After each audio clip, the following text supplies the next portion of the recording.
मैत्रिणींनो, आज आपण करणार आहोत सांबार मसाला. सांबार मसाला करण्यासाठी एका कढईमध्ये साधारण 1 कप धणे घेतलेले आहेत.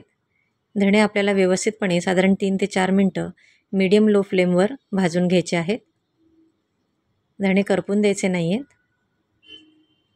आता त्याच कढईमध्ये 2 चमचे चणा डाळ, 2 चमचे तूर डाळ, 2 चमचे उडीद डाळ, 1 चमचा जिरं, 1 चमचा राई आणि अर्धा चमचा मेथीदाणा घालून सर्व डाळी साधारण 3 ते 4 मिनटं मीडियम लो फ्लेमवर भाजून घ्यायचे आहेत. मैत्रिणींनो, तुम्हाला जर माझे व्हिडिओज आवडत असतील तर चॅनलला लाईक आणि सबस्क्राईब नक्की करा.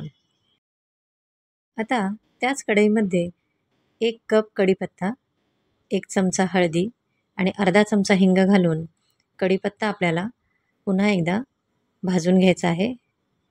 गॅसची फ्लेम मीडियम ठेवायची आहे. सर्व मिश्रण आता एका प्लेटमध्ये काढून घेतलेले आहे. आता एका मिक्सिंग जारमध्ये सर्व मिश्रण घालून घेऊया आणि त्यामध्ये साधारण 4 चमचे आपल्याला लाल तिखट पावडर घालायचे आहे. इथे तुम्ही पाहू शकता 4 चमचे लाल तिखट पावडर घालून घेत आहे. आता सर्व मिश्रण आपल्याला मिक्सिंग जारमधनं बारीक करून घ्यायचे आहे. इथे तुम्ही पाहू शकता सांबार मसाला आपला तयार झालेला आहे. एकदम फाईन पावडर ठेवलेली नाही आहे, थोडीशी दरदरीत ठेवलेली आहे. आता एका कंटेनरमध्ये ही पावडर घालून घेऊया. साधारण 3 ते 4 महिने व्यवस्थितपणे टिकते. तर मैत्रिणींनो, ही रेसिपी तुम्ही नक्की करून पहा आणि कमेंटमध्ये मला कळवा तुम्हाला ही रेसिपी आवडली की नाही ते.